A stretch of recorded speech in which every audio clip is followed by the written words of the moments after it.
Oh,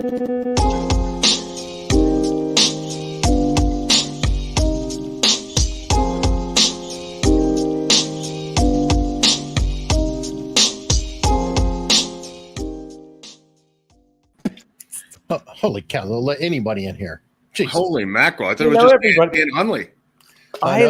I love your intro. Your intro is the best intro. I thought there was some video intro, but apparently Hunley's too busy. That's right. I'm definitely too busy for you, man. All right. Well, welcome home. It has been a week and a half? Yeah, people are getting antsy. They're starting to hassle me, going, "Where's the show, bro?" And I go, I said, "Are you a paying member?" And they go, "No, I just want you to do the show every week, so I can not pay and just watch the show." And I said, "Look, Hunley's got a day job. I'm half dead. Viva's just helping us because he's passing through, the neighborhood here, remembering to help us subscribe." But I'm sticking around for at least an hour, if not the full show. So please, if you can, because not a 5-minute in and out, as we say. In and out burger. In and out. Love it. Well, everybody, of course, would know more if they were on locals, and I was saying what was going on a little bit there. But Mark, I understand you took a trip recently. Whoa, boy, that was some trip. It was like going to another country, Eric and David. I mean, going down to Texas and Dallas. Oh, I mean, Austin, I've been to a bunch, and I've been to Dallas, but it's been a long time. I mean, it is another planet down there. And I don't mean that in a bad way. I mean, it's just like a parallel universe, different. I guess it might be like going from France to Austria or something, Yeah, it could be. It might be like going from Montreal to Florida. Montreal to Florida, yeah. Through a portal. Through a porthole, a fish hole. Dallas is not directly on the Gulf Coast, right? No, it seems to be smack in the middle. No, it's middle of the state. Yeah, the middle of the state. And then Austin is further west.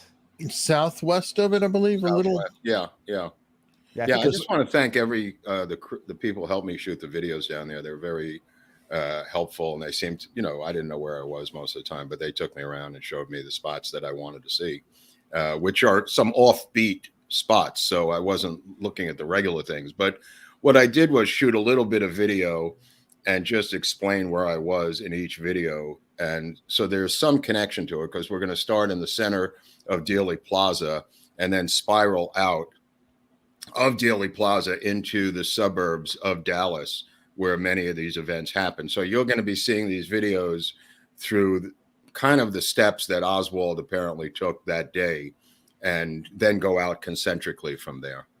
This is going to be like after a family member goes on vacation and you have the slideshow. Yes, right. Yeah. It's just going to be about an assassination and an internet slideshow forever. Because Mark, I saw some of the videos, not all of them. There was one where was it a tweet where you said, "Should I take the shot?" or something along those lines. It looked like you were looking through a window at someone walking on the street. We'll find out. I also went to the sixth floor museum, which was another weird trip of surrealness, where they have the state official museum version of the assassination story. That's surreal by itself.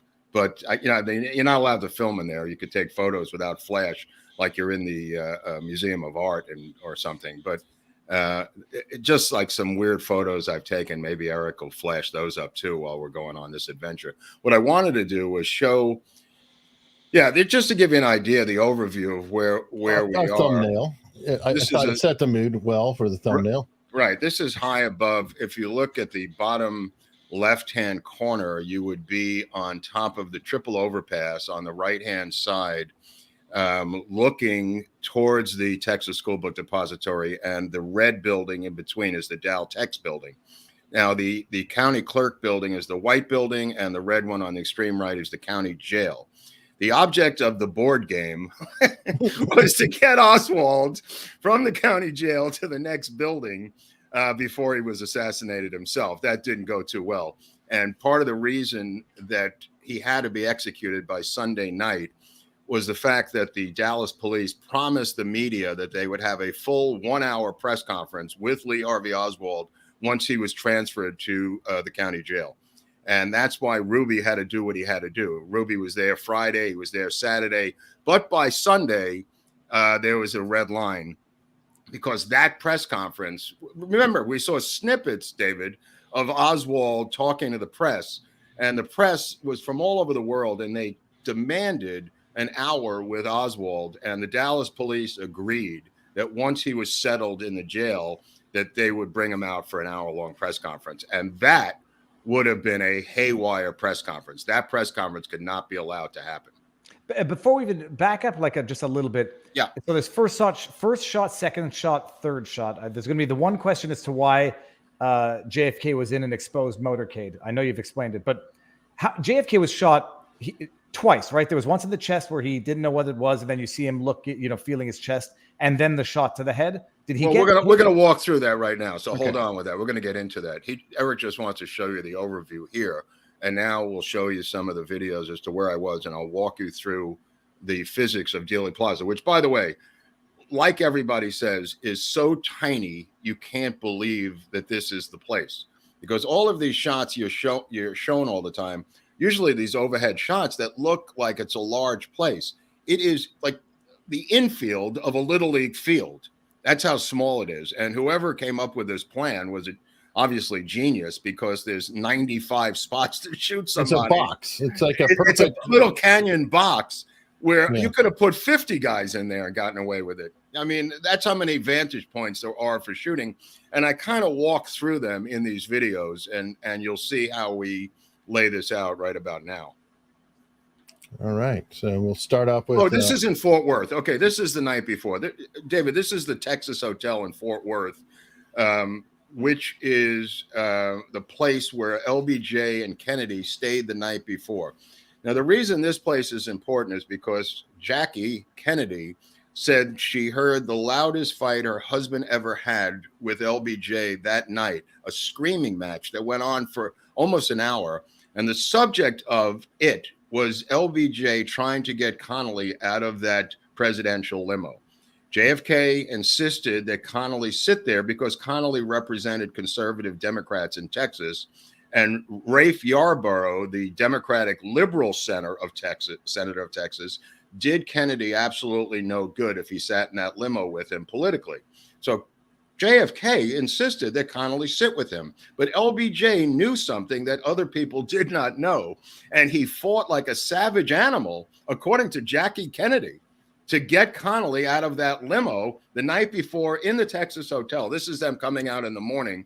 He gave a speech in there. Did she have any idea what they were fighting about? Yes, absolutely. It was about Connally sitting in the limo. It's in her memoirs. Absolutely.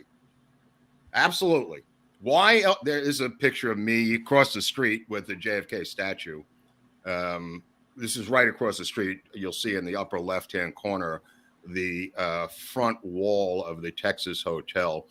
They would now leave Fort Worth in Air Force One, even though it's like a 5-minute plane ride, to take the plane to Love Field from Fort Worth after this in the morning. So, but the reason Fort Worth is important is because of a nightclub called The Cellar.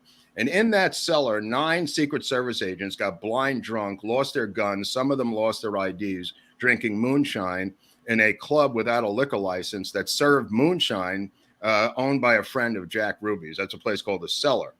And there was a guy in there who was a comedian doing Kennedy impersonations. And the Secret Service was so drunk that they thought Kennedy was actually in the nightclub.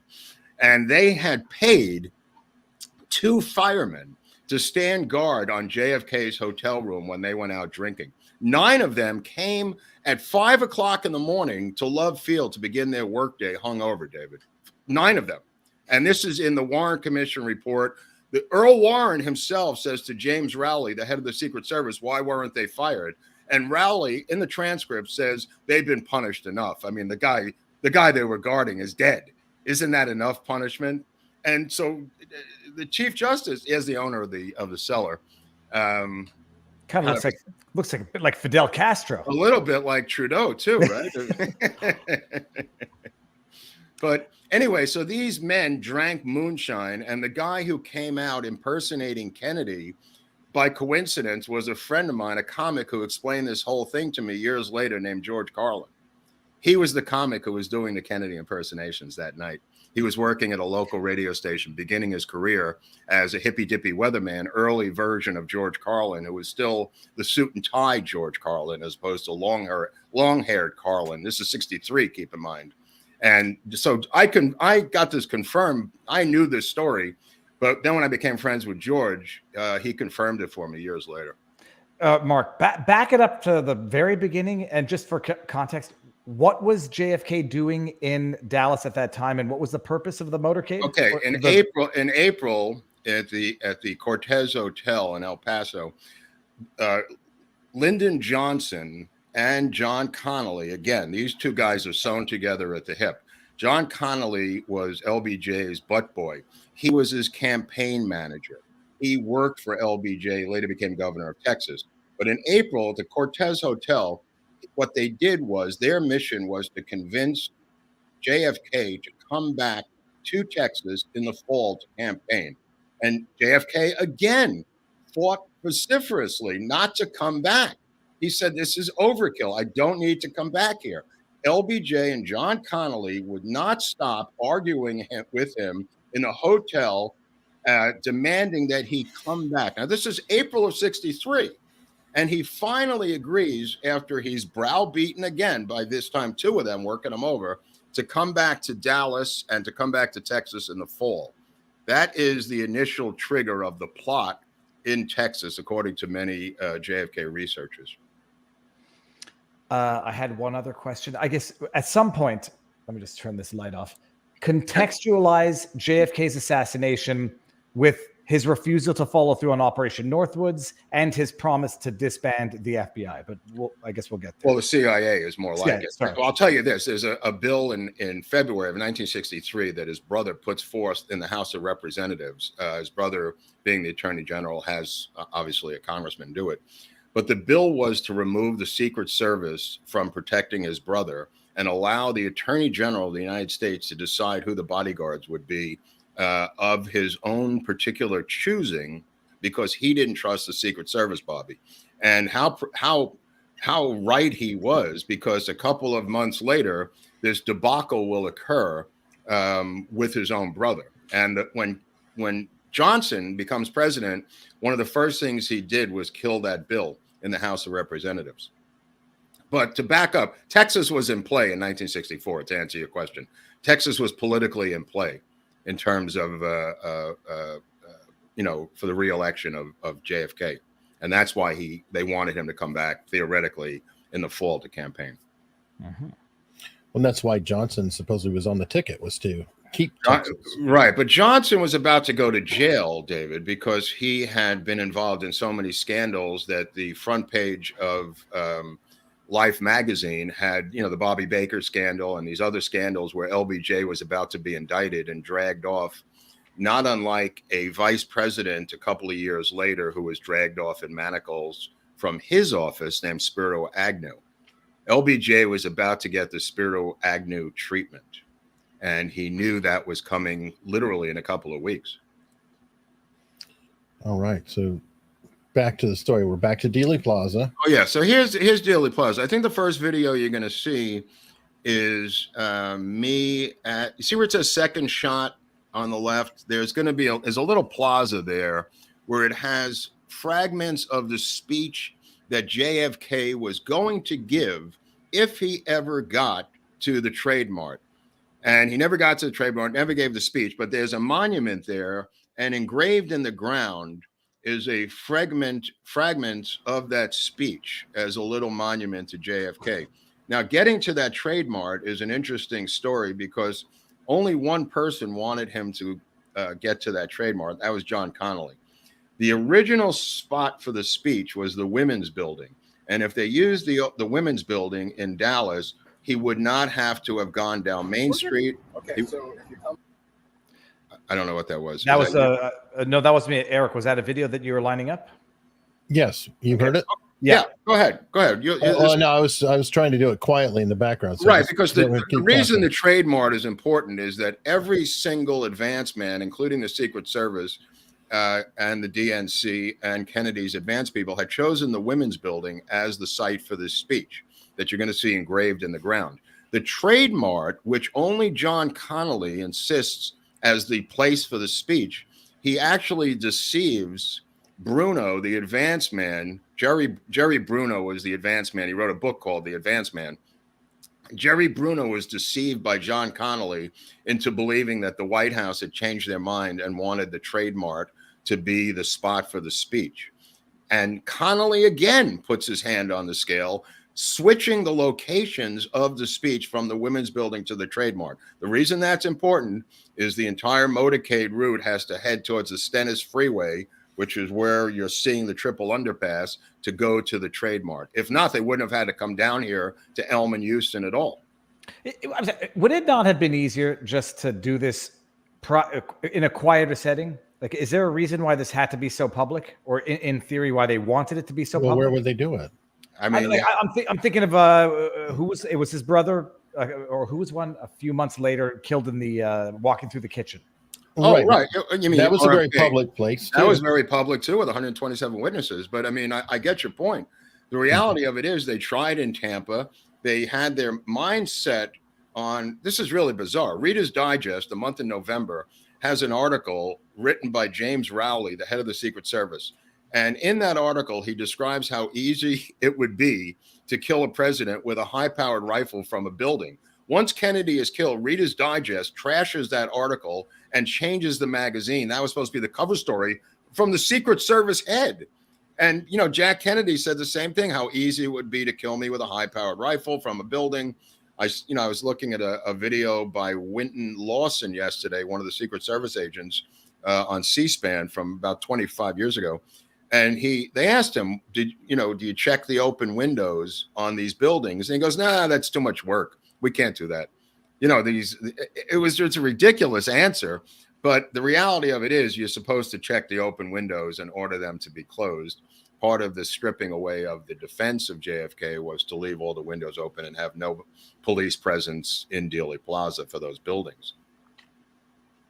All right. Okay, so you'll see the speech in back of me. Keep in mind, this is 107 degrees out here. So who is this?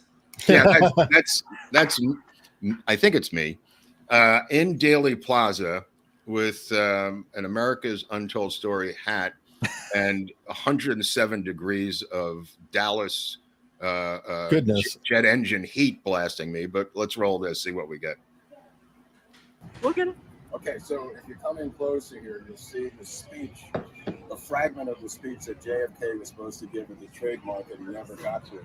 Here's some of the statements from JFK's speech, supposedly at the Trade Mart. The interesting thing about the Trade Mart is that John Connolly changed the location of the speech from the Women's Building to the Trade Mart. The Trade Mart was placed into the operation by John Connolly, who fought valiantly to get that as the location for the speech. It was an unprotectable place. And if you were not going to the Trade Mart, you would not be coming down Elm Street. You would not be doing any of this. Okay, so that's out of the way. That's a good short one. And after this, I think we move over to teacher. Go ahead. Yeah. What was the segment or the fragment of the speech? What was the tenor of it? Oh, I forgot. Maybe you could see it if you show that. I couldn't read it.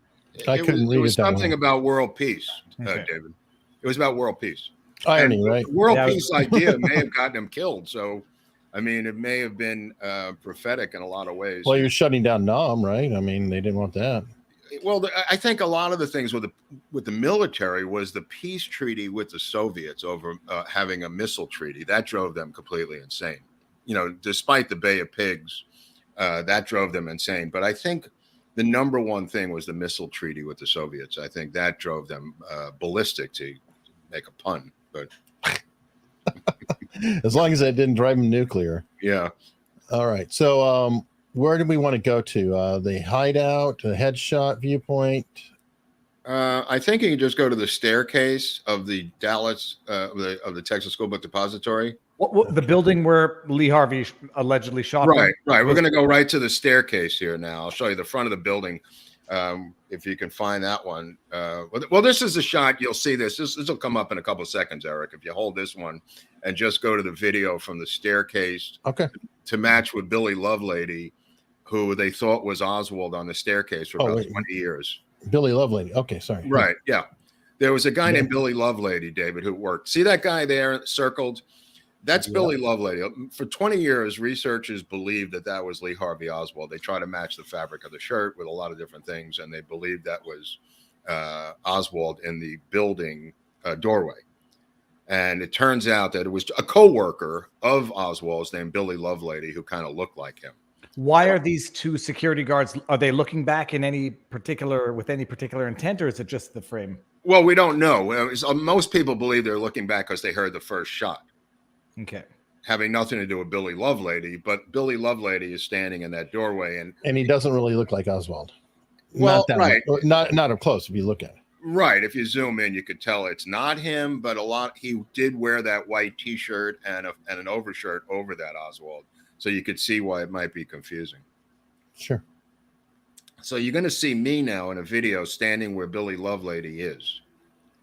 You're going to learn everything today. Yeah, no. Have you done this trip before, or was this? No. I'm winging this. I'm just winging it. I mean, I just know this stuff because the research. This is the first time seeing it in person, right? No, it's like one of those. They have these tours that people do. No. This is the one at the Dal-Tex building, Eric. It's the one before this. Okay. This is me at the Dal-Tex building, which we're going to show then with that photo you just had. So it's a video. Maybe there's shoot. You'll see a staircase, maybe. Make sure you got nothing embarrassing on your computer, Eric. Yeah, Eric, what's on here? Yeah, who knows? God, whatever. You're going to pull up your DMs again in Twitter. Well, we got the restaurant. I'm trying to figure out where, because of labeling. Does it look familiar to you?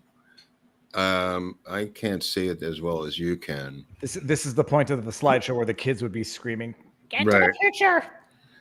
Yeah, I have the speech. I have the Dal-Tex video. All right, let's go to the Dal-Tex video for the sake of argument. We'll jump over to the next building.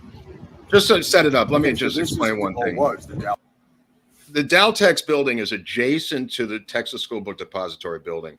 And the front of it's been redone, but you'll see a picture, a famous photo by Altkins, where you'll see fire escapes on the outside. There was a broom closet on the second floor, and many people, researchers, believe that the first or second shot, the one that hits Kennedy in the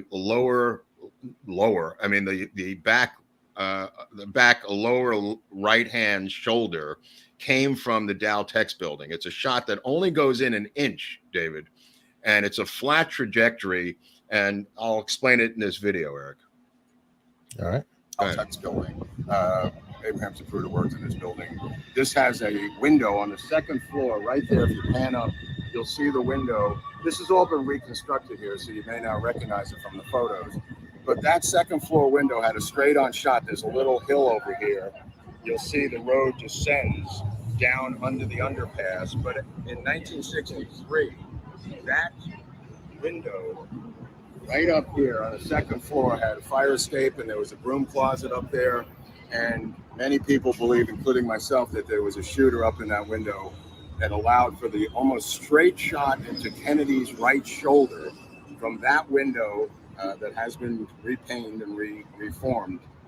But right there and that window there were the two windows that had a broom closet up there where Jim Braden was arrested inside this lobby while coming down a freight elevator. The freight elevator operator signaled the Dallas police, who apprehended Jim Braden, who's going to be a future episode of America's Untold Stories. We'll get to Jim Braden. But I just wanted to point out how close this is in terms of a secondary or tertiary shooting site right here in Dealey Plaza. First of all, Mark, that hat looks too much like an American flag, if I can say so. Well, I think that's what the point. I'm joking. No, that was for anybody who doesn't know. That's because they had merch problems, I think, with the store approving the merch. Right? That was the design that had an issue. Oh God! Well, you know we're what? back. We're back. You know what? Yeah. Okay. The design got rejected for the day, only to find out that somebody new did it. It's kind of like my YouTube channel getting nuked. Somebody pulled the trigger. It's my first day. Mark, the relevance of the well, let's say the trajectory understood that implies a second shooter. The relevance of the bullet only penetrating up to 1 inch, I guess, indicates low caliber or a malfunctioning bullet. It's been a debate. My theory, and there's people who have fought about this. This is a very niche area of the assassination folklore, but I believe that and some people back me up, other people don't. The early 1963 suppressors on certain rifles altered and slowed down the muzzle velocity, and it becomes almost like a meat shot where it didn't traverse. The fact of the matter is somebody shot him in the back, somebody fired a gun, the bullet went in 1 inch. It didn't traverse, it didn't come out the other side. There was a hole in his back that literally went into 3/4 of an inch. My theory is reduced muzzle velocity due to a suppressor, and these suppressors were back in those days not what they are today. And so there's a debate about the suppressor, but that's my theory. Yeah, or people in the chat say, or a bad load, like it didn't have. Yeah. And I think there's a number of shooters, and I think everybody got one shot, by the way. I think using the XL100 Remington, which we're going to show in a couple of seconds, a vantage point to use the Remington. The point of the matter is, in this building, Jim Braden is arrested, and Jim Braden the day before met with H.L. Hunt. He was linked to various mob people. He was had a pseudonym of Brading, Eugene Brading. He is a player in the assassination. The fact that Braden was arrested in the lobby of that building is a huge part of the story that nobody ever mentions. He's released. He cons his way out of there. He's got multiple identities. He comes from Beverly Hills, California. He's a con man involved with oil interests with Hunt. He met with Hunt the night before. He was at Campese's restaurant the night before with Jack Ruby, which we're going to show you as we advance later to Campese's restaurant in Dallas, where Jack Ruby ate his last meal as a free man. And Braden was part of this Hunt entourage and was arrested in that building, moments after the shooting. And I think he was a spotter, not a shooter. I think he was a spotter in that broom closet. And if you could show that photo you showed before, Eric, the Olchins photo, the famous photo by Olchins, won the UPI award, the black and white of the limousine, which you put up before, Eric? The love lady. Wait, sorry. It was a love lady photo. It was the same photo, love lady, not zoomed in. Okay, sorry. I think that's the one you have. Not this one. No, it's the one before this. You put it up for a second. The Dal-Tex building shot? Yes, this shot here. There it is, David. That has fire escapes there on the outside. That's the old Dal-Tex building. Same building. But the second floor of where Eric's little cursor is, if you can show, yes, in there and the one next to it. Those were the two vantage points that people believe there was a sniper up there. Now, this is like, I swear to God, a 200 to 300 foot shot, as is the one from the picket fence, which I'm going to show you when I walk over to the picket fence. The one at the picket fence is 105 feet. I mean, these shots are insanely close. And whatever happened here, the Secret Service turns around and hears something, which many describe as a firecracker, the first shot. So we're going to move over to the picket fence, Eric. Okay, now one question. Yeah. I have one that's not on my list. It's Sheriff Weatherford. Is that the one we were looking for? No. Okay. If you show that Sheriff Weatherford one, there was a sheriff for the Dallas Sheriff's Department who was on the roof of the criminal courts building by his own admission with his own sniper rifle with a suppressor. And he wouldn't admit if he fired it or not. And that's Harry Weatherford, sheriff for the Dallas Sheriff's Department. That's another potential shooter who was on the roof, by his own admission, of the criminal court building on the right, doing something. Okay, I'll show it now or later. I mean, what do you have? Let me see what you have. Let me see. Right. I'm talking. Okay, so if you look at the rooftop, I'm going to show you right up here. This is where Sheriff Weathersford, by his own admission, was on that rooftop from the Sheriff's Department with a sniper's rifle. Right above, right here, you'll see this building, the red building, not this one, the red building right over here. And it's a direct shot if you want to look at Weathersford as a possible player. And take a look back there. You'll see, hold on, let me get in front of you here. If you look in the right-hand corner, you'll see where I just was. You'll see that spot where I think the first shot came into the throat. And that's right all the way to where that tree is on the extreme right. That's a straight shot into It's the left JFK's of me. throat. Again, it doesn't traverse because I believe there was a reduced muzzle velocity due to a suppressor, but nevertheless, it could have been the XL. Mark, Yeah. where and when and under what circumstances did the sheriff admit to being on the roof with a sniper rifle? I think in various documents and news clippings. It's not been debatable any longer. So he claimed he was put up there by the sheriff's department as part of the security. Okay. But let's go to the picket fence, Eric, now, where we're going to walk over. I'm going to show you how close this shot is, David, in the next video. And I'm behind the picket fence. Now, the picket fence is 105 feet from the X in the road. 105 feet. It's an insanely close shot. And you'll see me behind the picket fence walking over towards the fence from what's known as the train yard back there. There's a photo of it. Is this the video or? I'm trying to find it because the naming, I'm looking for picket fence. I don't see it. It's a picket fence. So I'm just trying to find the name. Mormon picture of picket fence, I guess. Right. These are photos, but I think you could separate the photos from the videos. There's only about 6. This is a Mormon photo. Right. That's a famous Mormon photo. Okay. The picket fence. But if you look for videos, you may have better luck. Look at the one in the fourth row, fourth row down, third from the left. There it is. Thank you. That's why I'm here. Okay, come with me. Watch this. Come here. I want to show you the picket fence. Watch this, David. Check this out. How much of a chip shot this is. Come over here. Dude, a chip shot for me won't really right here count for much. Is the picket fence. There's the X. It's literally, I want to say 75 feet away. This is where the shooting occurred. This is the grassy knoll. This is the picket fence. Some people have obviously removed some of the boards here. But you can see how close it is to the X where Greer hit the brake. It's close, but it's very exposed. And the headshot occurred right from here. People, look at my hand. Yeah, it's not This that is far. what we're talking about here, folks. Right here is the spacing trees where the shot was taken from for the headshot. This is exactly what we're talking about. If you pan around, you could freeze it there, Eric. You could freeze it there. The shot is so close as to be ridiculous. And in back of this fence, it's wide open. It's just a wide open parking lot with a guy named Lee Bowers who's in the train tower, which is only like a second-story tower right in back where I'm pointing. He sees these cars coming and going in the morning. He sees these different vehicles unloading men. He testifies to the Warren Commission that there was so much activity back there. There were cigarette butts and footprints and cars coming in and out of that area and then splitting seconds after the shooting, getting back in their cars and leaving.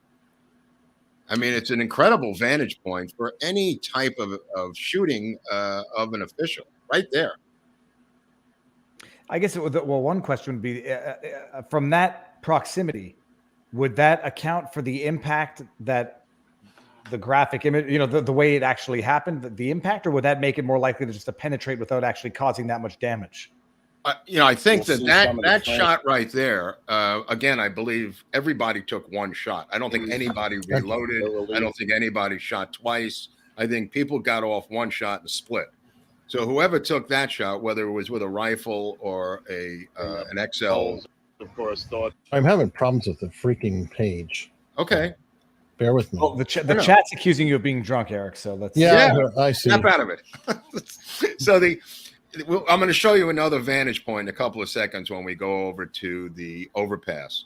The overpass, which is in back of this area, is the triple overpass, has been described. But until you walk the triple overpass, you really can't get a sense of what an incredible vantage point the picket fence plus the overpass combined make for this turkey shoot. And if there's a video of me, Eric, at the top of the overpass, I think you might have, you'll see a little. Mark, at the risk of asking probably the dumbest question of the night, is it generally accepted now that there was more than one shooter, or is this? Yeah, I think so. Yeah, even the Secret Service guy Kellerman, the guy who's sitting shotgun in the limousine, in his testimony, the Warren Commission said that, this is me on the extreme right side of the overpass. And most of the people who were allowed to stay up there were all the way down the other end. And they were train workers. And that was SM Holland and some of the other guys who've been interviewed in documentaries. They were in the middle. This is the vantage point for me on the extreme right. This is my point of view from the extreme right portion of the overpass. And if you stand in that portion, you can see how this straight on shot to the throat, the first shot, David, that takes Kennedy in the throat, it directly lines up with this position right here. Not the position on the left of this, because the road curves and goes downhill. But what you're looking at, that second car, when it advances before it curves to the right, it's a direct shot to the throat. And that's the one you see him grasping his throat. And I believe that came from this vantage point. And I was astounded. 6 inches to the right of me are bushes and a parking lot in back of that. This is an incredible vantage point to the extreme right-hand side of the triple overpass that I never realized before.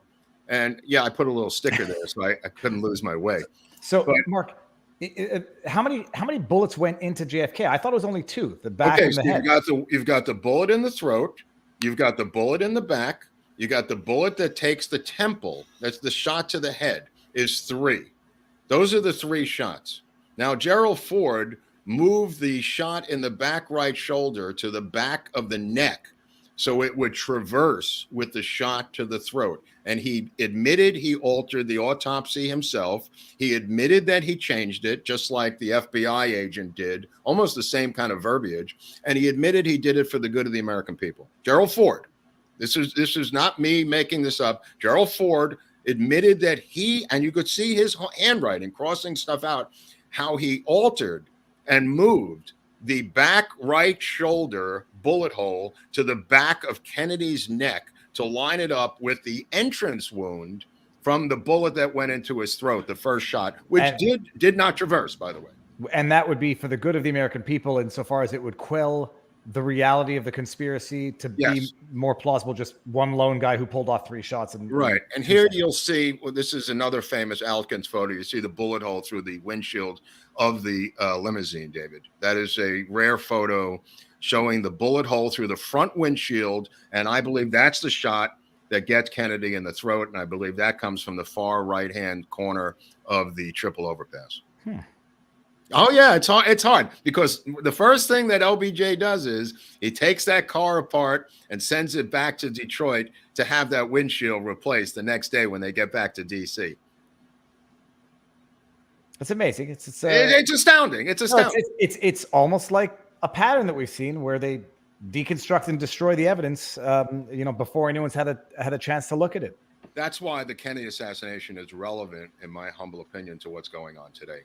Because you see the manipulation of evidence, you see the destruction of evidence, the intimidation of witnesses. A lot of it echoes to what's going on today. And that's why people are so fascinated, again, about this subject matter, in my opinion. This is why I don't leave the house. You can't. A lot of people think it started then.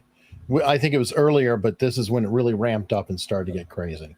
Right. I mean, the amount of stuff that they do here. Okay, so from that video, which we just saw, that was on top of there's a couple of photos you might want to show from up there, Eric. Well, we got the video. We haven't. Okay. Okay, yeah, show this. Did we just show this? Or go ahead. No, we were doing the photos. Right, go ahead. So we're at the overpass, which I just discovered has bushes right next to it. If you'll just pan a little bit to the right and down. It's amazing. You could just be standing right there. It's an incredible hiding place. Now look what I found over here. If you look back, we found this Sennheiser transmitter sitting up here on top of the overpass. I don't know. I have no idea what that was doing here. But I wanted to point out that this, I believe, is the shot where he gets hit in the neck. If you look at the X from here, it's a straight-on shot. And now if you pan over to this is the overpass, the triple overpass. No one's ever come up here at the end. This is a chip shot in the throat where the shooter here could track Kennedy coming down Main Street, making the right and then the immediate left, and shoot him in the throat for the first shot. This is an incredible angle to track him for the first shot to the throat. That doesn't go through the back. It just comes in here. I believe there was a suppressor on it and may have reduced the muzzle velocity. And if you look up above and you see the 6th floor window, you'll see the triangulation that they're discussing about. The guy, if you just tilt down here over the ledge, the guy who gets hit in the throat with the chips on the cheek is right below us here. So it's quite possible that somebody could have hid in these bushes right here. This is literally 3 feet away. Come out, and taken the first shot, which is this shot into the throat of JFK. And now we're going to move on to the next location. And keep in mind, you didn't mention the stabilization of, look at the placement of leaning over right on the concrete. Assuming it's anything like that at the time, it's very easy for stabilizing, planting the rifle, holding. You don't even need a tripod. It's a great spot. I was astounded that nobody's ever filmed up there. I was shocked how stable it was and what a corner it was with the bushes. And in back of that is a parking lot. I mean, right behind those bushes is a parking lot behind that. And you've got the trains coming back and forth, multiple switching of trains, cargo trains going in and out. And that's what Lee Bauer's job was to do the track switching, by the way, in his tower. That's why he was able to see all this stuff. But wow, what an incredible vantage point for a shot into the throat of JFK to start this thing. What did we know? Would the throat shot itself have been fatal? No, it was not at all. And he grabs his throat, and that later becomes, according to Dr. Perry, an entrance wound. And the Secret Service goes around to all the doctors, intimidating them, saying it's not an entrance wound. They reluctantly changed their testimony that it wasn't a entrance wound. And every doctor said that it was. He did the tracheotomy over the entrance wound to trach JFK once he was in the Parkland emergency room. But the first thing they see is the entrance wound to the throat. And they say that on camera. The Secret Service then secures the footage, the news footage, and takes it away from various news services where Dr. Perry and others are calling it an entrance wound to the throat. The same thing with the right temple, which is going to be the picket fence shot, which is right here, blowing out the back of its head. 26 doctors at Parkland talk about the giant grapefruit-sized hole in the back of his skull because of the tiny wound here, David, the entrance wound to the right temple from directly that 105-foot shot, which blows out the back of his skull. We shall now continue. I think we're going to go to, okay, so this is Oswald's residence. Is that where we're going to go from here? Yeah. Okay, so this is the Oak Cliff section of Dallas. This is a little bit further out of town. This is the residence on Neely Street of 214 West Neely, where Oswald in April of 1963 lived with Marina. This is like a fourplex kind of thing. But in the backyard of this house, David, is where the famous photo was taken with him with the rifle, photoshopped photo of him with the rifle and the Marxist magazines and the handgun. So we're going to show you a little video now of me at this house, if you can find that, Eric. Oh, I was going to do the photo real quick. Okay. Well, this is a split. On the one on the right is the house. The house. Yeah, this is the backyard. This is the backyard where this was taken. This was reenacted by Dallas police for reasons they never explained, and photoshopped by Dallas police for reasons they never explained. What's the part of the Photoshop in that? They cut out Oswald's head and put their own head in there. And they never explained why they were doing all this photoshopping, Dallas police. They said that we did it after the assassination to check and see if that photo was photoshopped. So they photoshopped that photo to make sure it wasn't photoshopped. According to Dallas police and their photographic expert, they went to that backyard and reenacted that photo to see if it could have been photoshopped. But that is the actual creation of the photo. And technically, we're using the term Photoshop to describe the procedure. Is photo manipulation, Ken Donnelly. Duh. No shit. Right. Photoshop didn't exist in 1963. We understand. Sorry that. For the short Doctoring a photo. And so someone seems to have asked Yeah. How could Because Oswald is confronted by this photo by Captain Will Fritz in the Dallas police station, and he says, "That's not me. You've taken my head and put it onto another body." That's what he says to Captain Fritz. And in fact, if you look at it, the head is exactly the same in both photos. There's a couple of variations of the photo, and the head is exactly the same in both photos. And he's right. And he worked for Jagger Childs. He was working in a government high security clearance map company in Dallas called Jagger Childs, and he knew about this, how to do it, Oswald. What was the time frame from the assassination to Oswald getting himself killed? We'll get there. Oh, yeah. So it's Friday to Sunday night. Okay. Friday afternoon to Sunday night. Jesus. You're talking about the weekend. The whole thing happens. We get sent home from school in Brooklyn, 2:00 in the afternoon, playing punch ball in the schoolyard because the guy's got a radio sitting there, tells us that JFK has been assassinated. Everybody in the school gets sent home. Then everybody's families, including my own, sat in front of the TV from Friday afternoon to Sunday. And Sunday, the show ends with Jack Ruby killing Oswald on Sunday. And then we could watch The Wonderful World of Disney, which came on soon afterwards. So, yeah, the entire window of events is Friday afternoon to Sunday night. Tight window. Tight window. Okay, so this is the house. Someone lives in it now still. No, well, they weren't there. I don't know if they there's some debate as to what's going on in that house. Okay. They want to change it. They wanted to turn it into a historic site. There was nobody there that day. 63, when he was not staying with the Paynes on the weekends with his wife, Marina. Marina lived here with him. This was his final house outside of, actually technically in Dallas, Texas. And in the backyard is where the famous or infamous photo with him and the gun and the Marxist magazines and the handgun was supposedly taken by Marina. That's highly in dispute, but this address is not in dispute. This is where Lee Harvey Oswald lived in 1963, 214 Neely, in the building in back of me. Then, as I said, would go to, on the weekends, live with the Paynes. Michael Payne obviously had moved out at that point, and Ruth Payne was living with Marina Oswald and the kids, and he would visit the Payne residence where we are going to go next. Right. So this house is well preserved. I don't know. There's some controversy as to what's going on with that house. It's in mint condition like it was frozen in 1963.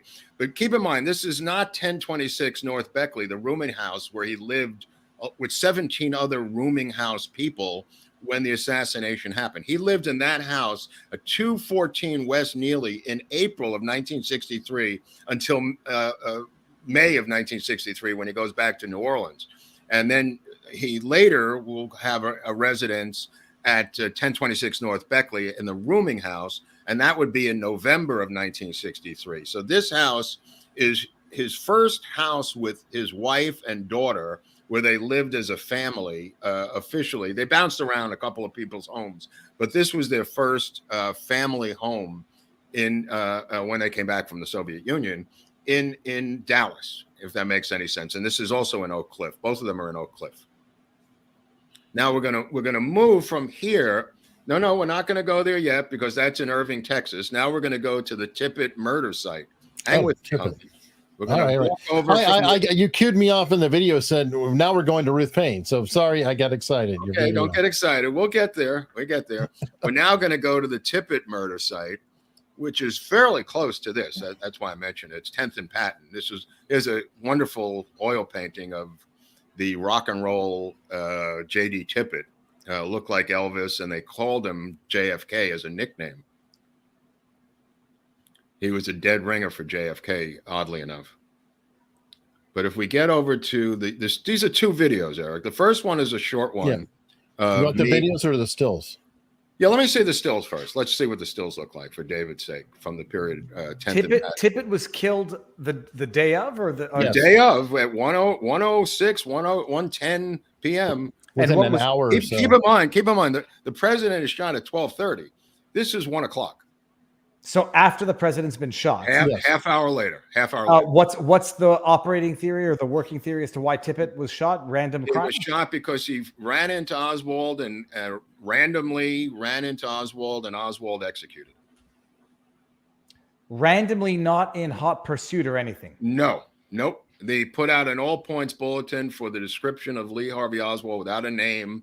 And the theory, the non-conspiratorial theory is that Tippit runs into him and he calls Oswald over to the car. Oswald leans in on the passenger side of car number 10 of the Dallas police, that's the car, and fires into the car. Tippit staggers out of the car.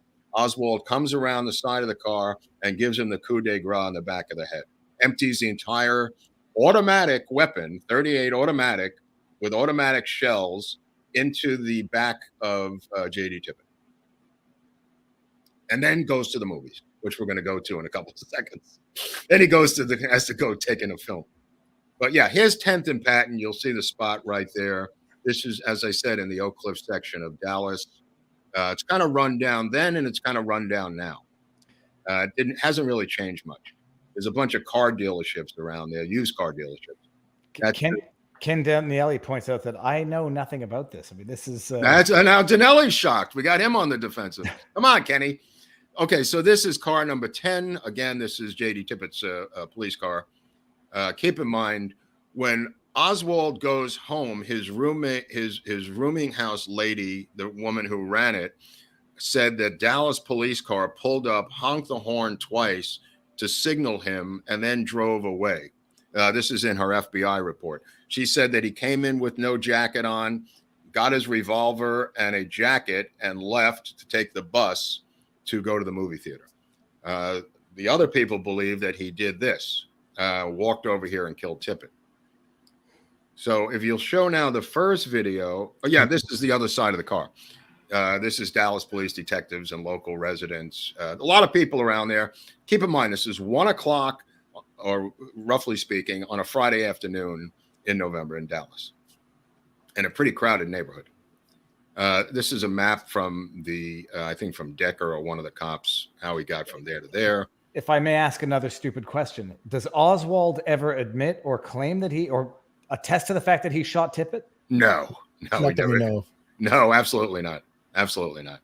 He denies shooting Tippit, and he denied it to the day he died, which was only 2 days later. Okay. All right. So people are asking who shot Tippit then? I mean, I know a little bit, like people are saying they needed the body double for what purpose? That's kind of a fringe theory, but a couple of the witnesses, there are a lot of witnesses who said 2 men shot him. One was a stocky man who looked like Jack Ruby. Now keep in mind, Jack Ruby's apartment is literally 1/8 of a mile from here. And Jack Ruby had a lot of people living in his apartment, including Larry Crawford, who was another homosexual roustabout kid who was a male prostitute that lived with Jack Ruby and worked for him, who fled Dallas the next day trying to get to a cabin in Wisconsin. Larry Crawford is my leading suspect, along with Jack Ruby, because witnesses cited 2 people, David, who did this execution of Tippit. But let's roll this, which I think is a short version of me getting to the site. If you could crank up that volume a little bit. I can only get what I have. Is it rolling? Mm-hmm. Okay. We're at 10th and Patton, the infamous location where allegedly Lee Harvey Oswald shot and killed Dallas police officer J.D. Tippit. There's a sign here commemorating it. There's a lot of controversy surrounding the murder of Tippit. A lot of people believe that Oswald could not have gotten there and gone on to the Texas Theater to see the double feature, which he never completed because he was arrested by Dallas police at the Texas Theater. We're going to continue on after this. But at this corner, this intersection here of 10th and Patton, this is where numerous witnesses saw a number of anomalies in terms of the killing of J.D. Tippit. Witnesses saw 2 killers. Witnesses saw a lot of people, but nobody identified Oswald as the killer of J.D. Tippit in a lineup or on film. So there are a lot of different people. Ben Benitez was in his truck right over here looking at the murder of Tippit. That's about where the truck was, by the way. By at the time on these houses here. I don't know if they're the same houses, but there were witnesses to the interaction. Just to give you an idea of how wide open this is, David. Hey, what's up, bro? Thanks. Oh, this is my favorite video coming up, by the way, out of the whole thing. Okay, go ahead. We're gonna meet Jose. Jose lives in the house that I was just referring to. He comes out and he says, "You've got the wrong spot." And he comes out and shows me where the X is on the middle of the road, which is about 15 feet up, is what he was showing me. But he lives there. Video, Jose. Jose's going to tell us this was a neighbor who lives right here on the site on 10th and Patton, where the incident occurred. Whatever occurred, we're not really sure. But Jose is going to give us his opinion. My opinion is that Tippit really was killed by Lee Harvey Oswald. Right here. Okay, I don't listen to the bullshit of the conspiracy theories. Right. Yeah, because I mean, like, it happened so long ago, and like I've heard all that bullshit, like it was the Russians, the mob. Yeah, Right, I don't care right. about that. Like I just think that Oswald really did kill. Because he Tippit. lived close by. Yes, he did. He lived on Beckley, and he could have walked over here and shot him, gone to the movies, Texas Theater, Yeah. which you've done before, right? Oh, the Texas Theater. Yeah. I've actually been inside. How is it? Like, it's nice. Right. So you like going there. Could he have walked from here to that theater? He could. Have you? I had. But you didn't kill Tippit. I wasn't even born yet. Right. So that's your alibi. If you were born, you would still have a better alibi than Oswald did. Of course. So you think he killed the president, came home, Uh-huh. got his gun from his drawer on Beckley, was going to the movie theater. Tippit says, "Hey, what's going on, bro?" And then he shoots Tippit, boom, boom, boom, boom, boom, and goes to the movies. Right. That's a good theory. Right. And you're sticking with that, right? Of course. All right, way to go, Jose, my man. What was your name again? Mark. Mark. Yeah, we're from America's Untold Stories. Oh, nice. You can watch it on YouTube, America's Untold Stories, where we cover conspiracies and different truthful things, so you can dig it on YouTube. Are you also from Dallas? She's from Dallas. I'm from LA. Oh, from LA? Yeah, my friend here is from Dallas. So Oh, we're okay. doing a little bit of video snippets, around the area. Also, I'm autistic. Okay, but you're doing great. Of course. You sound Oh, great. and also, by the way, and aside from that, like, me and Tippit have something in common. Which is? We've both been shot. Where were you shot? Show us your wounds. Okay, Show us Shot your right wounds. here, right here. Right on the buttock?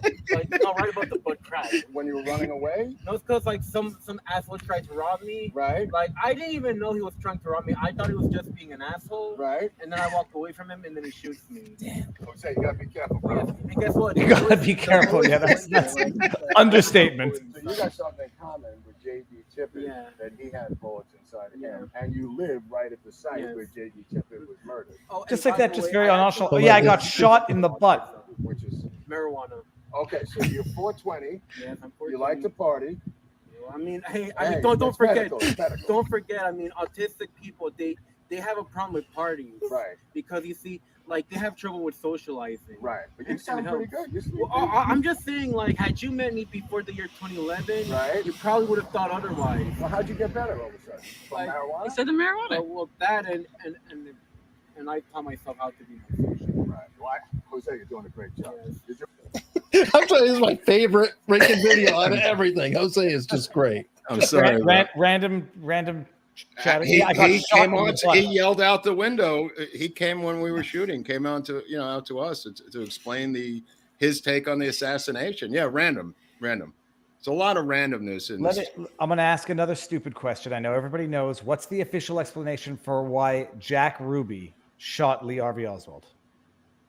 To save a trip by Jackie Kennedy to come back and have to testify in the trial of Lee Harvey Oswald. That's the explanation? The explanation was given to him. That explanation that I just told you was given to him by his lawyer in the jail after he shot him. His lawyer says, "This is why you did it." And the lawyer... Like, was the operating theory at the time he was just impassioned by the assassination and wanted revenge? Like, who's Jack Ruby in all of this to even come and kill Lee Harvey Oswald? Well, you'd have to look at our episodes about who is Jack Ruby, because that's a very complex question. It's not a stupid question. It's a complicated question, because Ruby is a player in many of these things, running guns to Cuba. He worked for Richard Nixon as an undercover informant in 1950. Mob ties to Chicago. The Campisi brothers come and visit him in the jail cell. They were his first visitors when he's arrested. and vow to get him a good lawyer and get him out. I will eventually go to the Campisi restaurant and sit in the so-called Jack Ruby booth, but we're not there yet. So in this travelogue, we're not exactly there where the spot is to answer your question about Jack Ruby. So stick with us. Now we're going to, no, we got to go to the Texas Theater, Eric. Oh, okay. Sorry about, I laid it out in an email personally. I put your name on it. I know, and there's no Texas Theater, and there's, anyway, whatever. I can, you Come just on, make work me, with us. Work with us, Hunley. Yeah, you'll just make me look drunk. Thanks. I know. I'm just even just thinking about. I knew Jack Ruby was a bit of a gangster, but the idea that he sacrifices himself to kill. He doesn't sacrifice himself. That's the brilliance of him. He gets a mistrial, and they said in the second trial that he was going to get off for time served, and he is in the Dallas County Jail awaiting a mistrial. Why is it a mistrial? Because and Barnes would love this one. The jury that was put together was from that area, and they had asked to move the trial out of Dallas for prejudice against the client, and the judge refused. In the appellate court ruling, they said that was a correct request and should have been acknowledged, and they should have moved it outside of Dallas. The second trial, which he was just about to attend, was in Wichita, Kansas, and the odds makers believed that he was going to beat this case on the second trial as being a crime of passion. In other words, he spur of the moment lost his mind and killed the guy. And he would have done 2-6 on this beef, which is what they promised him. And that is actually what would have happened to him if not for a Dr. Jolly West who comes and visits him in his cell from California and injects him with something that nobody knows what was in it, and he dies of cancer a month later. But that's a story for another day. And we will be doing a Jolly West episode. Jolly West will have his own episode, but the Jack Ruby episode, I think, covers this, Eric. Didn't we get into this in the Jack Ruby episode? Mm-hmm. Okay. Okay, so this is the Texas Theater, David, which is where Oswald is apprehended. This is on Jefferson Boulevard, pretty close to where the Tippit slaying occurs. It's also close to where Oswald lives on Beckley. And this is the color photo. There's two color photos. This is two films, War is Hell and Cry of Battle, is a double feature. And Oswald shows up during the coming attractions of the first film. And we know this because Butch, the manager of the theater, says he buys popcorn from Butch and then goes in and sits at the beginning of the theater, beginning of the movies. And the reason it's important is the Warren Commission was attempted unendingly to put together a timeline that allowed Oswald to run the distance from his house to kill Tippit to get to the movie theater. So it's really important that regarding the timeline of when he went into this theater. This is the actual arrest. There's Oswald. There's the Dallas police. So he kills the president, kills the cop, and then goes to watch a movie. But there's even one better. He buys popcorn. He buys popcorn. I mean, it takes the time to buy popcorn. There's even one better. Respect. The Dallas police, who beat the living crap out of him in the last row that he was in, he's tracked by Johnny Brewer, a shoe salesman from 2 stores down, who calls the Dallas police. They respond with 30 cars in 30 seconds, and a mob forms outside the theater within 2 minutes. And inside, allegedly, according to Dallas police, Oswald pulls out his revolver and goes to shoot the cops, and the cop puts his thumb between the hammer and the firing pin, stopping the gun from shooting. Oddly enough, there's nothing wrong with the gun, and oddly enough, he's never charged with a slam dunk charge of attempted murder of a police officer. That charge disappears, as does the wallet that is found at the Tippit murder site that belongs to Lee Harvey Oswald. The wallet with his ID, which is filmed by local newsmen as the police show it to the camera, disappears because on Oswald in the Texas Theater, as he's arrested, is his own wallet. it becomes awkward for Dallas police why this man has 2 wallets. So the other wallet at the Tippit murder site disappears out of history very quickly. But it was filmed by local newsmen, and that footage still exists, and I've seen it quite frequently. Here he's being dragged out. Now, this is me in front of the theater. This is the next spot on our trip. Go ahead. Okay, you ready? This is it, the Texas Theater, my friend. Yeah. Not the same movies that were playing back in the day when Oswald walked from his house to here to go into the theater where he was arrested by Dallas police, who apparently knew he was coming here because 30 cop cars showed up and a crowd was out front within minutes. This is where apparently he took out his revolver and tried to kill a police officer, but was never charged with attempted murder of a police officer. Strangely enough, they say the gun jammed and the trigger broke. That was never proven. This is a gun that, a small revolver that he apparently got into a mail order house.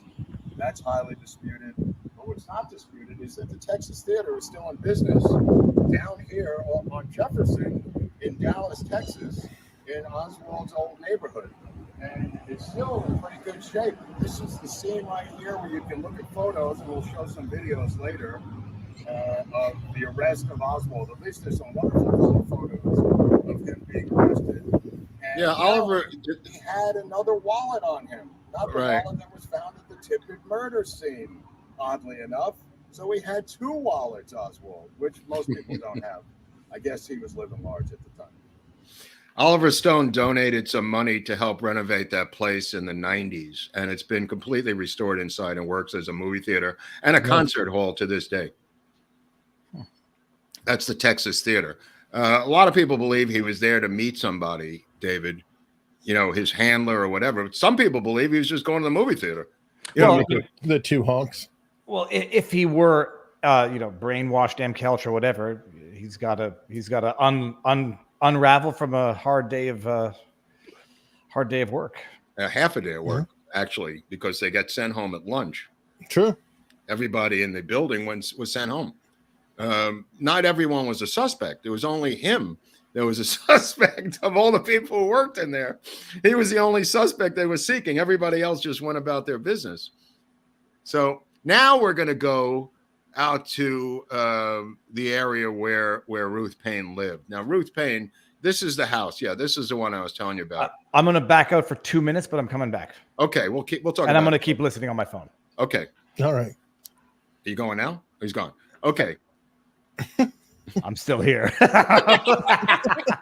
That's funny. That's very funny. Okay, so this is in Irving, Texas, which is a suburb, a leafy, really nice. These streets are very, very leafy, tree lined. The homes are small. They all seem to be about this size, these low suburban L-shaped homes with carports.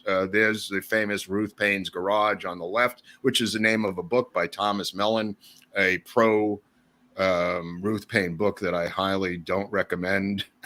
Little piece of propaganda. However, what's odd about the house is it's now a historic site in Texas, and there's a plaque right below the address, which we're going to show you. And there's also another plaque on the left wall there by the door. And this is now the Ruth Payne Museum. I don't know if we could get a little closer or maybe show the inside of the house.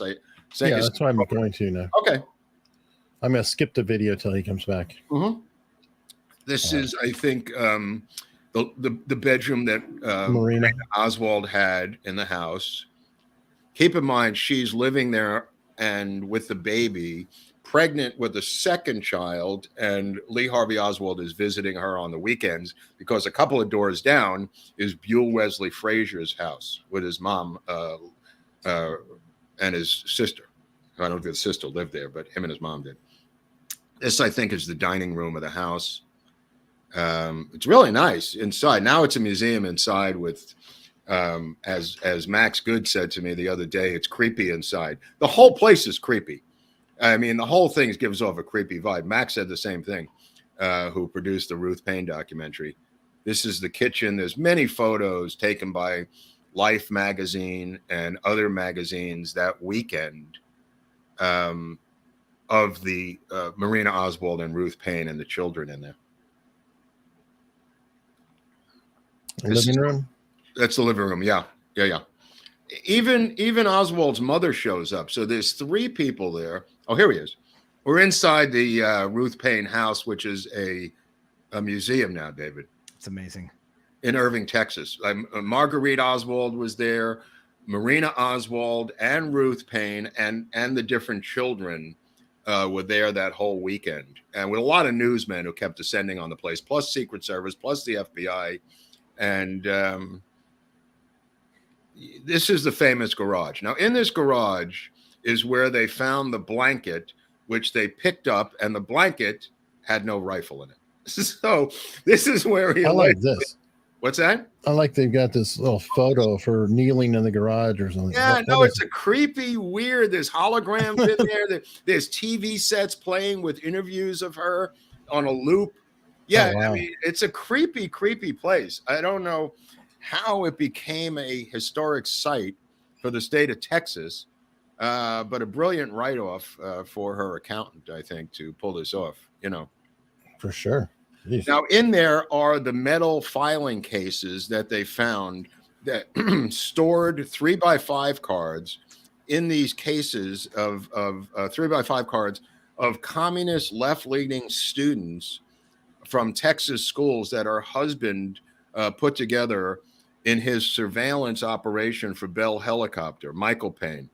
These were seized by the Dallas police from her garage. Also seized from this garage were her projector and her collection of lesbian films. They asked Michael Payne if they were his films. He was no longer living there. He was separated from Ruth Payne. This was a collection of lesbian films. And also her love letters back and forth to Marina Oswald, David. Your head ready to explode yet? I'm realizing I have to go and read a lot more than what I even thought I knew from the basic. Yeah, nice. In that garage is a lot of information, but I thought also there was the Minox camera, the spy camera that Oswald had. It turned out there were 2 spy cameras, exactly the same, different serial numbers. One belonged to Michael Payne, one belonged to Lee Harvey Oswald. All right, so we'll go ahead and watch this last video. I think you're short on time, David. Yeah, I'm gonna have to. I got like maybe 5 minutes now. All right, so we've got. I'll know. I think this is the last video for this round. This is a historic landmark. We're at 2515 West 5th Street in Irving, Texas. This is the home of Ruth Payne, 215 West 5th Street, built in 1956. It's now a historic landmark. This is where Oswald would be taken by Buell Wesley Frazier on Fridays from the Texas School Book Depository to this house right here, where Ruth Payne lived a lascivious life with Marina Oswald and the children in this particular place here. Now, by the United States Department of the Interior, this is really bizarre. The Frazier house, a few blocks down from here, this is where they found, this is the famous Ruth Payne's garage, where in a blanket, a rifle was not found. And in here, what was found was a series of metal boxes that the Paynes kept with 3x5 cards of pro-communist students in this garage that was seized along with her lesbian films by Decker of the Dallas Police Department and her love letters to Marina Oswald. She then, after the assassination, from what I was just discussing, Ruth Payne bought a number of houses around here. I'm not sure what her motivation was, other than she bought up 5 houses around there. Income. But this is the house in Irving, Texas, in 1963, in November, where Michael Payne was heir to the Forbes fortune, David, her husband. Job at the Texas School Book Depository. And a lot of situations happened in this particular home right here.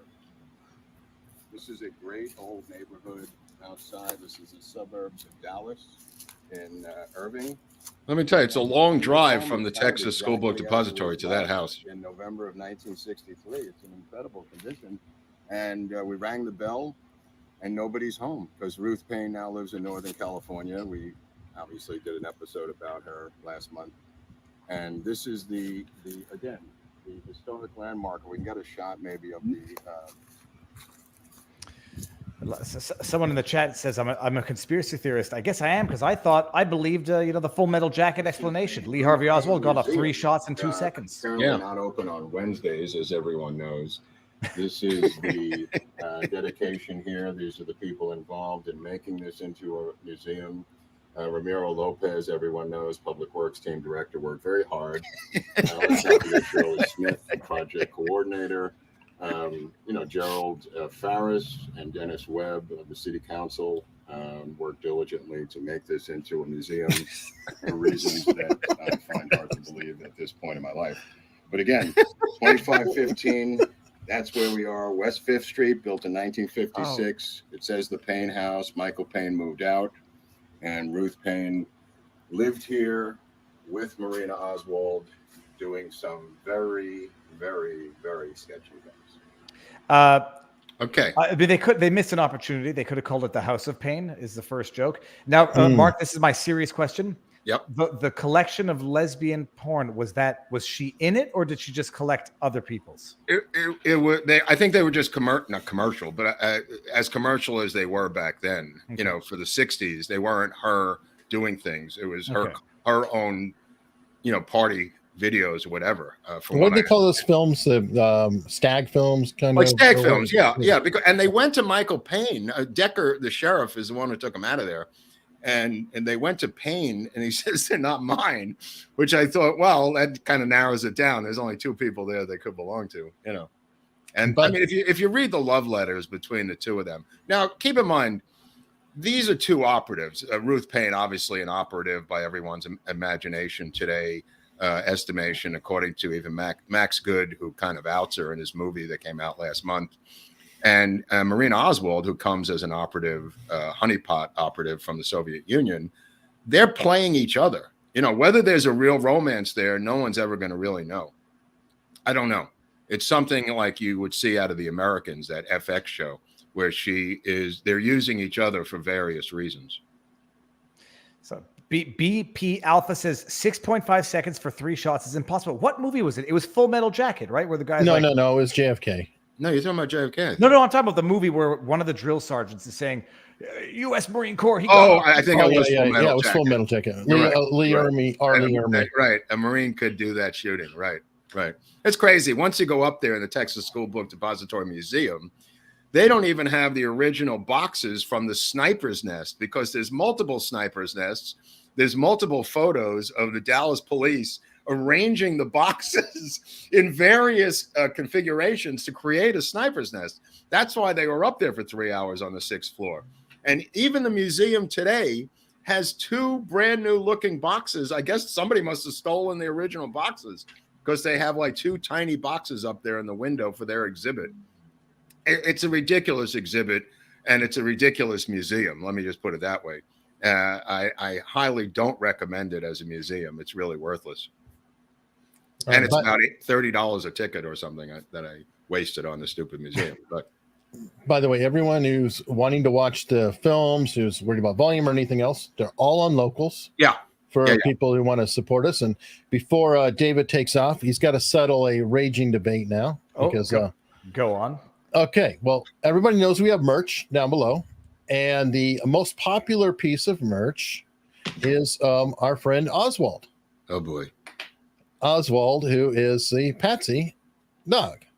Now, Mark doesn't really like Oswald, and he actually... It doesn't look like a dog, David. Look at that dog. Look at that face of that creature. He poisoned the well. It does look like a bear. It looks like a teddy bear, because that's... Thank you. But look at there's another item. Hold on. But that's what I'm going to say, because I think this is a rather fine puppy. He's dreaming, David. Look at the bear. That looks like a normal bear. The one bear on your left right now, the unicolor one that looks like Teddy, the teddy bear from that movie. That's a bear. Yes. Okay. What's the one on the right? What's the other thing with the chocolate white colored face? What is that? It's a dog. It's a dog, but I could see it being confusing. One thing it's not a rabid fox attacking a woman. But hold on. Do you have a shirt that says you can't make this stuff up? No, Not yet. We probably will do it. I was 'cause thinking about that today. Yeah, You have to. I know. All right, so settle it for us. Which is obviously the superior creature, the dog, right? As opposed Well, hold to on. What's the theory behind it? Is it's Patsy the dog? Does it have to be a dog, or can it be any animal? Oswald was named by the chat. We were trying to come up with a name when he first came out. Yeah, Oswald's a good name. That's a great name. It's natural. I would go with I'd go with the teddy bear myself because my dream is to have Hunley put a gun to its head like we did at Lampoon that says buy this dog or we'll shoot this, we'll shoot buy this. You can't make jokes like that these days. I know, no, we're not doing it. We're not doing it. But no, it'll be a squirt gun if it happened. But I have a dream. I have a dream that one day it should be called Oswald the Patsy Puppy, and maybe have one that looks like a puppy. Right. But I mean, I think shirts, mugs, bumper stickers. Oh yeah, we have over teddy bears. I don't know who's ordering we have all those. Hunley's obsessed with his dog for some reason. Well, it's also the best-selling item we have. Thank you very much. People like this dog. I don't know. That's right, because he's a fine dog. Our mod, Secret McSquirrel has. Well, I just want to get any final named it from David on the assassination that might have crossed. Well, okay. So one question I had is, tracking money would have been easy. What's Oswald living off of in terms of remuneration? How's he making money? Where does it come from? Well, he's working at the Texas School Book Depository full time, so that's a general income. His taxes get frozen by the FBI and the Secret Service. So the garrison, the DA's office, could never look at his taxes. But the reality of it is he was having other sources of income. Some believe as an FBI informant, some believe as a CIA operative, and whatever other forms of income he was getting. So he's not living large by any stretch of imagination. No, but in terms of like traveling to foreign countries. It's highly questionable how he was able to do that, initially going to the Soviet Union on his Marines pay and stopping off in I think Finland, and then going all the way to Moscow and staying at the hotel in Moscow. Yeah, there's a lot of questions how he got back. The State Department, quote unquote, loaned him money to come back to the United States, never even debriefed when he got back here. His kids still alive? Yeah, both of them. Can you imagine? And Marina. That's amazing. Yeah, Max Good, who did the Ruth Payne documentary, right, Eric? He talked to Marina on the phone. It's in the film. And she said, don't waste your life. He didn't record it, though, because she refused to go on the film, and she said, don't stop wasting your life. He relayed. Right. It's amazing. People are rightly asking, how do I not know this? I left off with the JFK about 20 years ago. My knowledge, and I understood there was some like classified information. This is quite, and I knew there was some conspiracies. I think I saw Roger Stone's, not Roger, Oliver Stone's JFK. Years ago. Just to give you a broad answer to that, the release of all these documents over the span of 20 years has allowed, because of the JFK Records Act, because of Oliver Stone's film, that led to the Assassinations Record Review Board, that led to, because of the JFK Records Act, allowed for a steady stream of documents to be released from the National Archives, where only about 5% are left in there. And over the years, this information has finally been deciphered, because it takes a long time, David, to read all this stuff and to write books about it and to decipher it and to release the documents. So all of this has happened in the last 20 years. And if you want to see a lot of it deciphered, look at Oliver's 4-hour Destiny Betrayed that was just released by Shout. It's also on Amazon Prime, because a lot of the new information is in that new documentary, the purpose of which is to take the more recent information that you and I and many people are not aware of, and to delineate it out into a documentary of recent information. That's what Destiny Betrayed is. I highly recommend it to everyone to watch this, the 4-hour cut, not the 2-hour cut. No, I'm going to watch that. I'm going to watch that over the weekend, because you will be hypnotized, my friend. Well, hypnotized. And to answer one quick question, I did not know about the lesbian porn. That's just the cherry on the cake. That's not the what's the word? That's not the what's the word I'm looking for? The motivating factor. Okay, done. I've got my weekend activities. Okay, that's your gentlemen. Thank you as always. Thanks for stopping by. My Good pleasure. you, man. Okay, it's great to be here. I'll see y'all soon. Okay, see you. Thank you. Good news. We have a lot of passing. He was driving through a stream and he ran into us. Now There we you go. have our own issues. We have swag and we have membership. Super chats. A lot of new What do you got? members. What you got Yeah. there? Yeah, well, we've got first off, I do have the poll going, and Oswald is winning the poll by 69% at the moment. Thank you very much. Holy cow. So definitely, Oswald the Fantastic Dog is preferred over the rather pedestrian teddy bear. Aha. I actually, that almost became a thumbnail. That was one of the pictures I found. Really? The vintage. Yeah. I like this one better, though. And a new member there, Lady Freddie with a $10 super sticker. Thank you so much. Texas Business Podcast. You've been on there. Oh, yeah. This guy's great. Yeah, I'm sorry I couldn't run into him down in Dallas. It was such a tight schedule, but I'm going to be back in Dallas for the convention in November, so maybe we could do it then. Yeah, maybe we could work something out. I don't know. We'll see. Timothy Guai. Great as always. Thank you, Timothy. This dude said hi. He's sending us. I mean, that's ridiculous. We got to send that back. The feds are watching. Gave us £5. So those are the British feds. Right. And unbelievable Georgina coming in. Hell, what the hell? This is an outrage. This poor woman. I mean, it's too much. Amazing. Thank you so much, Georgina. Frau Featherstone. I'm a native of Fort Worth, graduated high school in 1965. Wow. We all knew the seller. Yes. Yes. No, that picture of the owner to me just symbolizes you don't need to see anything else but him. They had waitresses in bikinis. They had no liquor license. They had like a lot of hippie folk bands. It was like a bohemian dive. This was not a place where police types would gather. This is like a college crowd, Eric. And they would bring their own wine or whatever they had. But the owner, would serve moonshine or white lightning, whatever you want to call it, a mason jar with a straw. And that's where the Secret Service guys, which we're going to get into on Tuesday for you people at home. I'm sorry, I was sick all week with something. But on Tuesday, we're going to get into Secret Service, and we're going to probably start out in the cellar in Fort Worth, because that's where they get drunk, lose their guns, and lose their badges, and go hungover directly to Love Field. And that begins their odyssey. All right. Scott Groubert would like you to do a movie with Robert Davi. Robert Davi, the actor, or Robert Davi? Now the director, isn't he? Now he's the director, Robert Davi. I mean, Robert Davi is the Frank Sinatra of actors, by the way. He's been doing a Frank Sinatra impersonation, I think, for 30 years with the hat and everything else. I think that's his true love. Crossed thank you very much. Thank you. Beverly Fitch. I was 6 years old. I concur with Mark. I remember watching everything with my family that weekend. Yeah, me too. Until Jack Ruby shot Oswald. Yeah. And her dad said LBJ was behind everything, I think. A lot of people said the same thing. Rub-a-dub, thank you so much. 3 of my favorite men. Wow. Well, we'll tell Viva later. The 3 amigos. Nobody does the 3 amigos Photoshop of us. Oh, yeah, that could come. Yeah. There's people watching. The Moyle's here. Not a Moyle, not a rabbi, at least for now. Frei keep asking questions. Not knowing details often means not being blinded. And that actually was nice, having him ask the question. No, I like that, because he's asking legitimate questions of stuff that he doesn't know about. And most people don't know about it either. Sure. I'm on Rewind.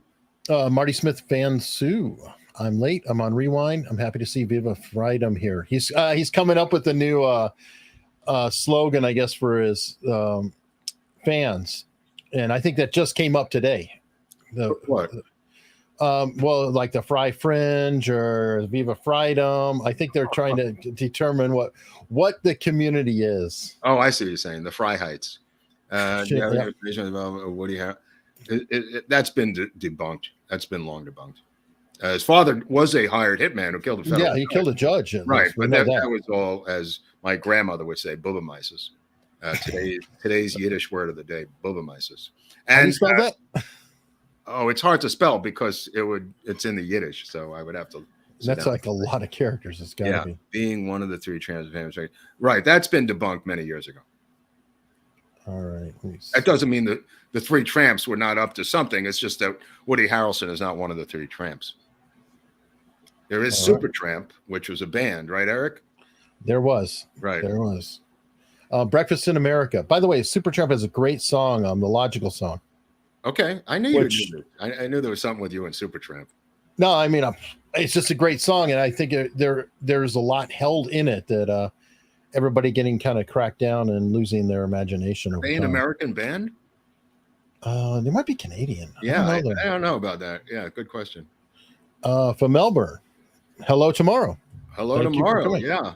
Wow. Thank you. Where's the tie-dyed shirts?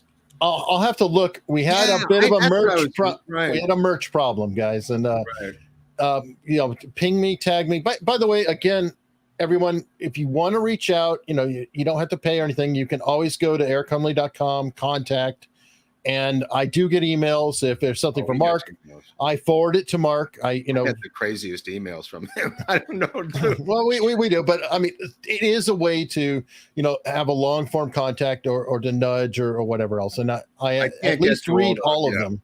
I read them, but I don't. When you PayPal me for the book fund, I do respond with a nice note and answer your questions there. And Eric and I both answer questions in the comment section all the time, the regular comment section down below. So there's a way to communicate with us right there. Although it's getting out of hand, I got to tell you, as we get we can't do it. I can't. It's too much. We read every comment. We will tell you that we do at least read them. We may not get to them, but some of it is just okay. Wow. Okay. And we do take notes. So I apologize. Possible they use low charges and the ammo through and through could have resulted in bystander.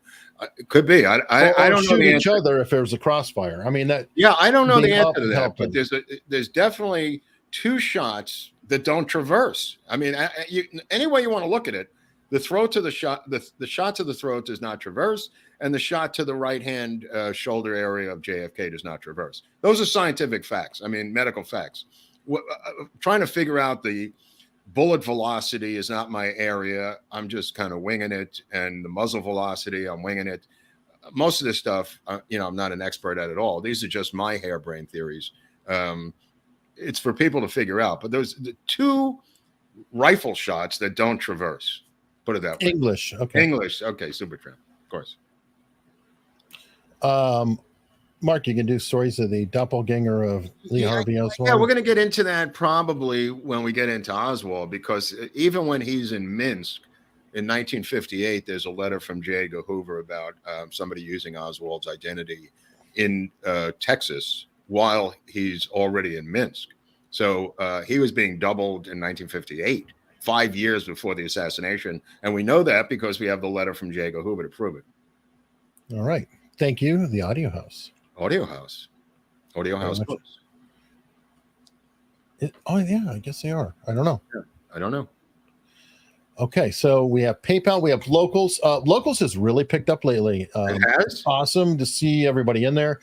And what I appreciate is I'm seeing people posting like crazy. And it's so nice to see other views, other opinions, people sharing. Please comment on each other's stuff as much as possible, too, just to because there's nothing more boring than you post something, you're like, is anybody going to say anything? I put the videos up there when I got back from Dallas. Oh yeah, they're in a playlist. Okay. Oh wow, that's cool. That's cool. Yeah, put them in a playlist with Mark. I'm slowly trying to collect different things too. We can now put PDFs in playlists, so I may repost the different PDFs. Wow. So they could be in a playlist, so we can kind of have like a little library of PDFs, and that'll be easier. Sometimes the searching's not as. By the way, I finally did get the Walker book, and thanks to everybody at the PayPal Book Fund for that.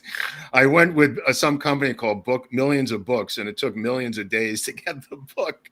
But thanks to everybody in PayPal for helping with the book fund for the JFK Book Fund. I mean, it really makes a difference because, I don't know, Eric's got a couple of them for some reason, but everybody has them. Everybody has them. Now I have one. I gave one to Robert Barnes, and I gave one to Thomas Jane. So it's just a thanks to everyone who's helping us with PayPal and the book fund. I really appreciate it. Thanks. For sure. And on that note, well, how do you subscribe, Eric? You started to tell us about subscriptions, regular subscriptions to the. Well, first off, subscribe to here. Oh, that's what I wanted. Hit that red button. I mean, please hit that. We are at 27,831. We got to get to 30 or 50,000 subscribers somehow. Well, somebody just did. It went to 32. Thank you very much. Oh, wow. Oh, very nice. I like that. Dynamic subscribing. Let's see. Make the needle move while we're sitting here. Now, this is Fun Friday. When do we have the Barnes thing? Is that September 1st? It would be next week, I think. First Friday, right? What is that called? Freeform Friday? Freeform Friday. And that would be Barnes. next week with Barnes, maybe or maybe not Viva. We don't know. But definitely Freeform Friday with Barnes is I'm looking forward to that. That'll be fun.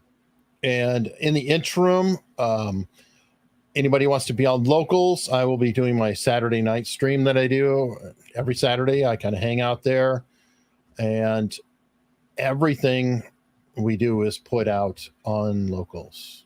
Yeah, the best thing is to become a member of locals, because like I'm a member of Barnes's locals, but I could go to all the other locals. Yeah, it doesn't work that way though. Each one you can go to different ones. It's free to follow anybody on locals. Oh, that's right. Okay, right. Which is good. And I do encourage it. You know, you don't have to pay $5 a month. You can follow us for free.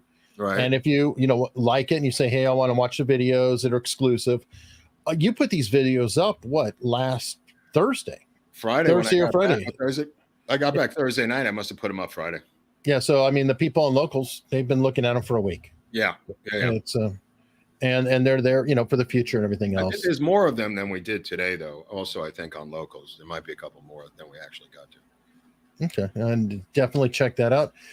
But until you can follow me on Twitter at Lord Buckley, and down below, we'll put the books of the Secret Service thing up on Tuesday. There's a bunch of books, especially Vince Palomara's book, Survival Guilt, and I'll list a couple other books. And today, not so much on the books, but my book is down there, Rehab Nation, if you want to purchase that. I think it's like $3 for you guys. And you can follow me at Lord Buckley on Twitter. And what's your handle on Twitter, Eric? Hunley Eric. Hunley Eric? The reverse? It's like Oswald Lee. I like that.